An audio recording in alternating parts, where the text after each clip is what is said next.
blessed to present one of these insightful lectures entitled Buddhist Stories, the Story of Ananda, the Names of Hells, and the Praise of the Buddha, Part 1 of 11 on Between Master and Disciples, given in English on August 10, 2015 in France.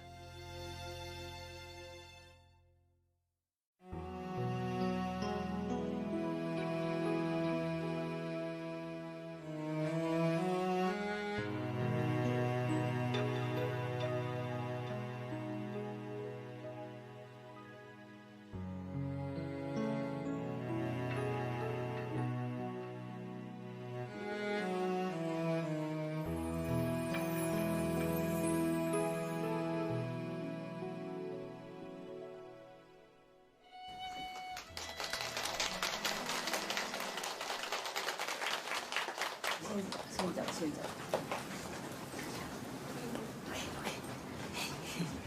我们来准备一个房子给你们那洗些老头了，结果他们都走光了，现在都你一个人而已哈。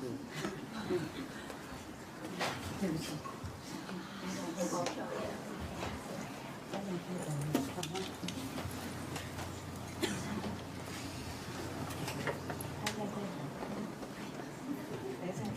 再下来。哇，一个人脚这样吗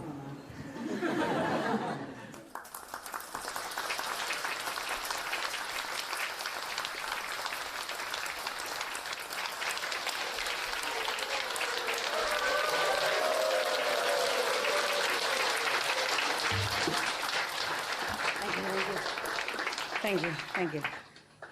It's ready for everybody, right? Live? Already? Good. Hello, everybody outside. There are some good news and bad news. Good news first, bad news first. Es tut mir leid. Gestern habe ich vergessen, dich zu kommen. Ich habe vergessen, jemanden zu fragen, jemand für dich zu übersetzen. Ja, ja, aber es soll sein. Aber gestern war so viel. Weißt du, so viel Sachen jeden Tag. Gestern habe ich wirklich vergessen. Und dann bin ich nach Hause gegangen, meine ich, zurückgedreht und dann habe ich gedacht, oh Mensch, habe ich vergessen, diese alte Gentleman.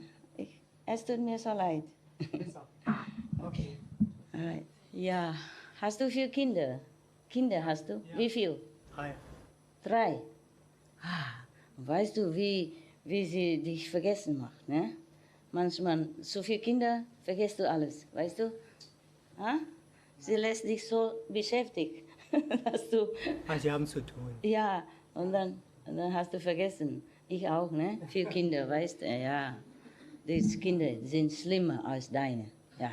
Das glaube ich. Yeah, I asked him if he had children. He said, I have 3. I said, you know, when sometimes children make you busy, forget. Yeah. And only 3 children. And here, you know how many children. And then I said, you are even worse than his children.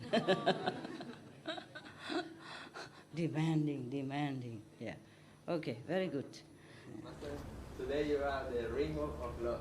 Rainbow? Rainbow of love. You mean this stuff? Yeah. Thank you. Just to cheer me up. Yeah. It's true, Master. It's true. Yeah, but I'd be happy when one day I could wear like them. Yeah. In a few days, Master. In a few days only? Everybody will go. Everybody gone? No. No, it's a joke. What I mean is, if I could wear this even to see you, that the karma would be allowing me to do that. Maybe in this gathering you can... Maybe. Why not? I'm not free. Baby, I'm not free. Okay. My life is not my life anymore. My life belongs to all of you. And whatever affect you, affect me. Yeah, whatever I have to do, I have to do. Yeah, all because of you. I don't have a life. I don't have any freedom. I don't have even freedom to choose my clothes or to wear what color my hair is. This is not my liking. Yeah, because when you dye the color, there's some chemical, I don't like. I had to do it. Yeah.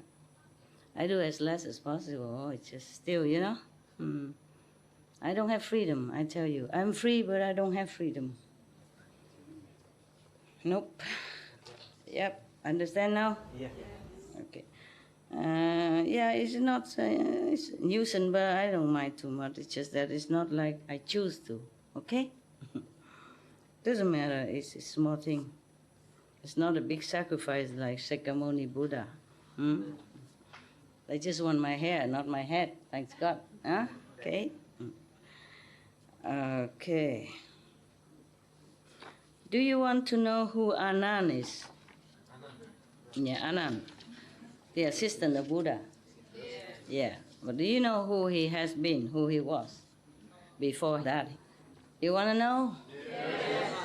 Just to cheer up a little bit from all these hells. we have hell in the sutra. All right. This is about Anand. Yeah, Anand, the one that told us all these stories. Yeah, we are in debt to him. If he wasn't there, there was no video, no digital camera, nada. He's the one who brought all this to us. And he was even the one who pleaded with the Buddha to let the nuns come in the Sangha. Yeah, because of his mother. Yeah, his stepmother, of course, but so he pleaded with him, say, this mother has been taking care of you since childhood. It is as much as your mom. And she only pleaded to become a nun. You must allow. Yeah, but there has never been nuns before, all these thousands of years. So if the Buddha allowed that, he worried that all the monks will make, like a revolution perhaps, or, like unrest, feel unpeaceful. And also worried that in the future, if he make already one concession, other nuns will come, and then maybe the Sangha will be in trouble. Because mostly they're only monks, you see? And when it's so near together, maybe some little conflict or temptation. Yeah, number one. Number two, she's his mother. If she came in, maybe she act like queen in the palace again, and tell the monk, go get me water, go bring me my lunch, then he worried about that. So that's why he didn't want to give permission for nuns to come in. For women to become a Sangha member. Also, woman's body is different, Yeah. Too much ascetic, he worry the woman cannot bear. Yeah. Eating only once a day, sleep in the floor, and woman body is different. Yeah. For also all the future woman who comes in, not just his mother. And the mother was a queen, in the palace. She sleep on rose bed, She bathed in perfume, yeah. And she put makeup and jewelry, very majestic person. If she became a nun, she has only 2-3 pair of clothes to cover her body. And a blanket, maybe, if have, yeah. So he doesn't think she can bear it. Therefore, he make a lot of condition, Yeah, that she has to be just like the monk, treated equally, yeah. Furthermore, she has to bow to all the elder monk existed already in the Sangha. In that case, because he worried that being a queen, so used to it being with servants and ordering around, even though maybe she was a very sweet queen, but still she's not used to it, sitting around on the floor and everybody else, elder monk tell her what to do. So he worried like that. So he say, if you want to become a nun, then you have to be subordinate to the monks. Then she accept everything. Whatever he said, she okay. So he has to let her. And later on, that's why there's a tradition, like even though nuns and monks are equal, but nuns always have to bow to monk. That's what I don't like.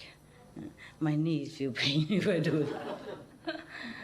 I don't mind. I did bow before, What I mean is, at the Buddha time, it's different, because she came in later.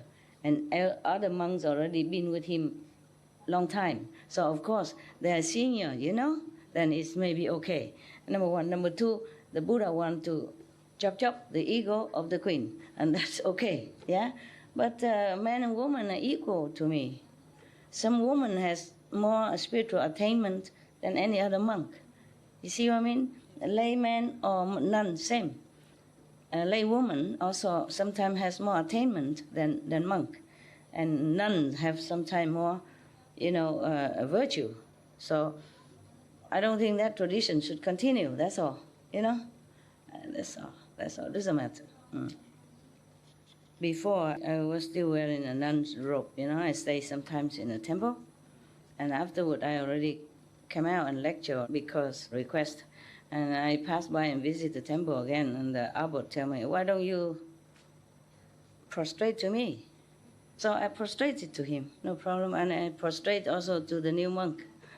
He said, you prostrate only to me, master, why you prostrate to him? I say, I prostrate to the Buddha in him.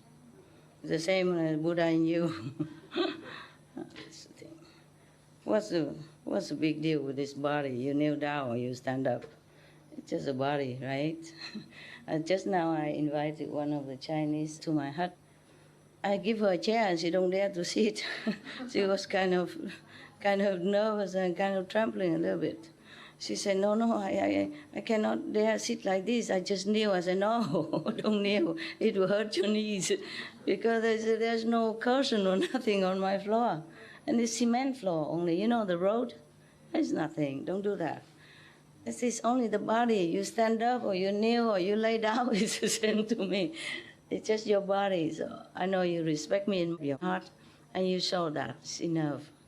This woman, she meditates 6 to 10 hours every day. No fail. If busy, 6 hours. Not busy, 8 to 10 hours. Many Kuan hours. No wonder she's so humble, She knows things. Yeah, the more people practice, the more humble they become. Except your master, she kind of not very humble. She wear clothes and stuff. Yeah. Anyway. And she said, she saw me sleeping under the bed, because the bed, the mattress is under the bed. Because originally you make the bed high, so I can even go under there. Not just dogs. It's originally planned for dogs. Dogs stay underneath, I stay on top. So we save the electricity for heater in winter and all that, But right now the big dog is there, and he likes to be alone. He's too big anyway, and then he likes his aircon. So I give him next door. There's the thing, I cover and make an aircon, and the other 3 dogs in the house. You probably saw them when you take refuge when it's raining. And they're sick now, old and sick, and don't look very pretty. But they still, so strong, wagging tails and stuff. And then she saw it and said, it makes her heart very painful. I said, but why? Why? I'm very happy here. Why everybody feels sorry for me? I mean, what can I do with a big house? I can only sleep on one bed, yeah? If a big house, can I sleep Monday, Tuesday, Thursday? Every day different bed or something? Yeah, just make me more tired walking around. I'm perfectly happy in a smaller place because as I'm so busy, if I have bigger house, there will be more trouble. Less organizing space. They are small, but I have everything there. I don't waste too much time, to find my things. What else I need? Yeah, nowadays you can work at home anywhere with a telephone or text. So no problem. Don't feel sorry for me, okay? Because that means you don't understand me. I don't care, palace or hut, it's the same. I stay there because it's a very good spiritual energy right now. But if the house has better energy, I would come in. I don't care house or not house. I just don't like the house. I prefer not. It feels so separated, too heavy, cement and stuff. I feel more in the nature, near to the trees and stuff. So the hut make you nearer, because you have to walk outside often to wash yourself because so near. In the house, you would go from one living room to the bedroom, and then bedroom to the bathroom, and bathroom to the garderobe, and then you just all day inside. But if you are in a small hut or tent, you had no choice but to be outside often. And very, very happy for me. Very, very happy. Don't ever feel sorry for me. I say, tell us, but why? Why? A lot of people have no room to go, nowhere to go, no food to eat, no water to drink, and have to bath in the snow. Because the war, children have to walk barefoot. When the war come, many war, some small war broke out in different country, and they have to quickly take their belongings. They couldn't take anything, many things. Children, old, elderly women, pregnant women, they all have to live in somewhere there, just a roof on top when the snow is so thick. That is, you shouldn't feel sorry. I am the most lucky woman on the planet. I don't have nobody to force me to live in a palace or in a house. I have my own choice. I can choose to live anywhere I want, anytime, wherever suitable at that moment. I'm a very, very, very fortunate person. I want you to know that once and for all. Don't ever feel sorry for me. That means you don't understand. Okay, the value of the person or master doesn't lay on the house or bigger temple for her or for him or a lot of stuff. It's not like that. The value is inside. And if I know my own value, doesn't matter what I have or not have, it's the same. Very happy, okay? But I know you love me and I appreciate that. I appreciate that. But don't worry, okay? I'm perfectly happy. Better than if you give me a palace. Truly like that. Okay? Yes, mm-hmm.